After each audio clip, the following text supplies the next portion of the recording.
በአማራ ክልል የሚደረጉ ውጊያዎች ዛሬም ቀጥለዋል። ፋኖ ታላቅ ድል ማስመዝገቡንም ገልጿል። በርካታ የአገዛዙ ወታደሮች እርምጃ እንደተወሰደባቸው ነው ፋኖ ያስታወቀው። የአገዛዙ ጄኔራል ደግሞ ከባድ ቢሆንም እናሸንፋለን ብለዋል። የብልጽግናው ጄኔራል በወሎ ቤተ አማራ የደረሰባቸውን ምት በሪፖርታቸው ሲያቀርቡ ጉዳቱ ከጠበቅነው በላይ ነው ብለዋል። ሌላኛው የብልጽግና ጄኔራል ደግሞ ህዝቡ አምሮ ጠልቷቸዋል ብለዋል። ሌላኛው ደግሞ አኮላሽተናቸዋል ብለዋል። በዝርዝር ይዘነዋል። ቅርቃር ውስጥ የገባው የብልጽግና ጥምር ጦር ለምርጫ ቅስቀሳ የተንቀሳቀሰው ኃይል በተጠና ልዩ ኦፕሬሽን ከባድ ጉዳት እንደደረሰበት ፋኖ አስታውቋል። የጎንደር አናብስቶች የሜጀር ጄኔራል ውባንተ ልጆች ታሪክ ሰርተዋል። ይህም ወደ እናንተ ይደርሳል።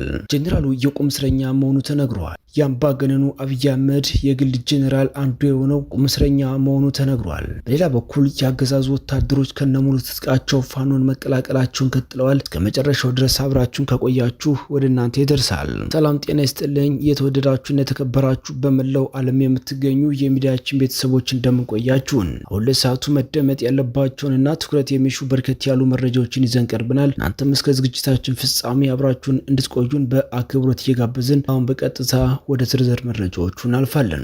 ከባድ ቢሆንም እናሸንፋለን አሉ ጄኔራሉ። የብልጽግናው ጄኔራል በወሎ ቤተ አማራ የደረሰባቸውን ምት በሪፖርታቸው ሲያቀርቡ ጉዳቱ ከጠበቅነው በላይ ነው ብለዋል። በተለይ ቁሳዊ ኪሳሮ ከባድ ነው፣ ጽንፈኛው የተዋጋን ብቻውን አይደለም ሲሉ መናገራቸውን ወታደራዊ ምንጮች ተናግረዋል። በወሎ ቤተ አማራ የተካሄደውን ውጊያ አስመልክቶ የብልጽግናው አገዛዝ ህወሓትና ፋኖ ተባብሮ መቱ ብሎ መግለጹ ይታወሳል።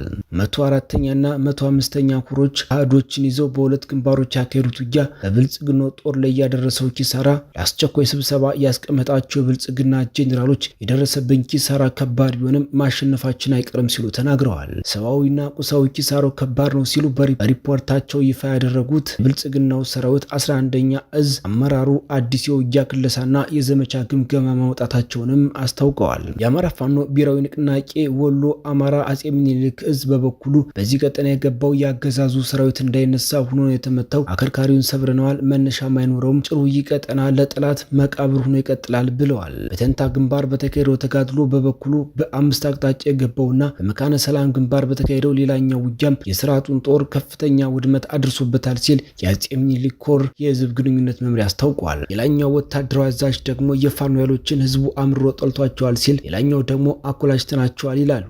አሁን ግን የከባድ መሳሪያ ድብደባዎችን ጨምሮ በክልሉ ውጊያዎች ላይ ቀጥለዋል።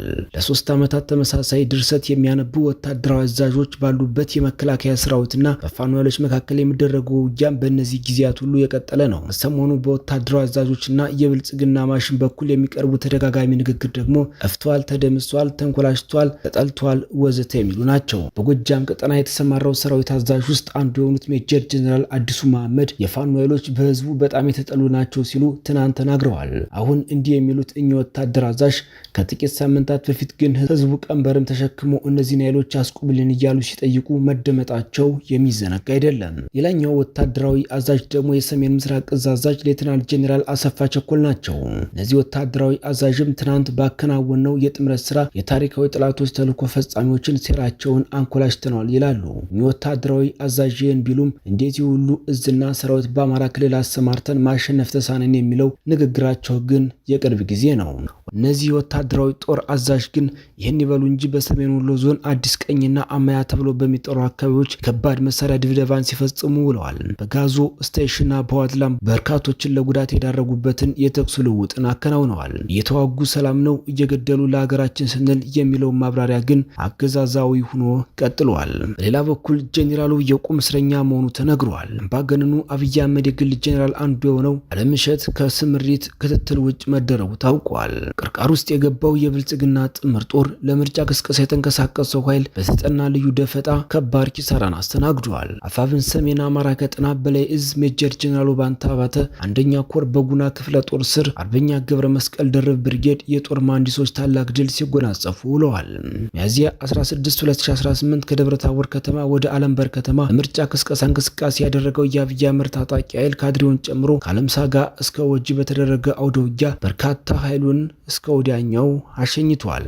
በተመሳሳይ ያገዛዙ ወታደሮች ከነሙሉ ትጥቃቸው ፋኖን መቀላቀላቸውን ቀጥለዋል። ጸረ ሕዝብ የሆነው ያገዛዝ ስርዓት ማገልገል ይብቃን ያሉ ሀብታሙ ዳግም፣ ኢዮብ ቀለቡ እንዲሁም ጀንበሩ ጫኔ የተባሉ የአድማ ብተና አባላት በአፋብኃይል ቴዎድሮስ 206ኛ ኮር 34ኛ ክፍለ ጦር መቀላቀላቸውን ለማረጋገጥ ችለናል። ጀንበሩ ጫኔ የተባለው የአድማ ብተና አባል 2 ክላሽንኮቭ በመያዝ በደጀን ወረዳ ጉቢያ ከተማ ከሚገኘው ያገዛዙ ካምፕ በመውጣት 34ኛ ክፍለ ጦርን የተቀላቀለ ሲሆን ሀብታሙ ዳግምና ኢዮብ ቀለቡ የተባሉ ደግሞ ከኮርክ ከተማ በመውጣት በተመሳሳይ 34ኛ ክፍለ ጦርን ተቀላቅለዋል። የመቀሌ ሰሜን ክፍለ ከተማ አመራሮች የህወሓትን ውሳኔ በሙሉ ድምጽ ደገፉ ተብሏል።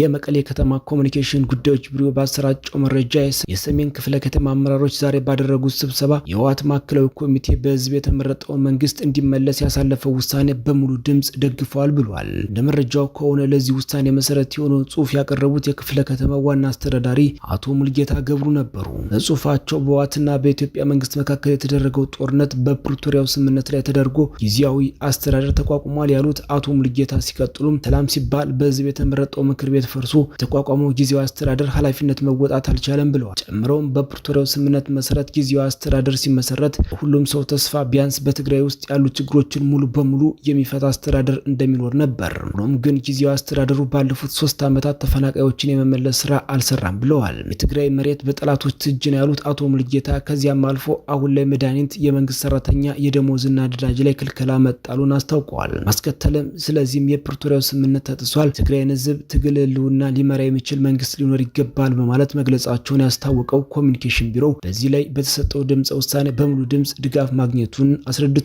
በመቀሌ ከተማ ውስጥ በሌሎች ክፍለ ከተሞች በተመሳሳይ የህወሓት ውሳኔ በሙሉ ድምጽ መጽደቁን መረጃው ይፋ አድርጓል። የተወደዳችሁን የተከበራችሁ በመላው ዓለም የምትገኙ የሚዲያችን ቤተሰቦች ለሰዓቱ ያዝናቸው መረጃዎች እነዚህን ይመስሉ ነበር። እናንተም እስከ ዝግጅታችን ፍጻሜ አብራችሁን ስለቆያችሁ ምስጋናችን ከልብ ነው። በሌላ አዳዲስና ወቅታዊ መረጃ እስከምንገናኝ በያላችሁበት ሁሉ ሰላሙን ተመኘን።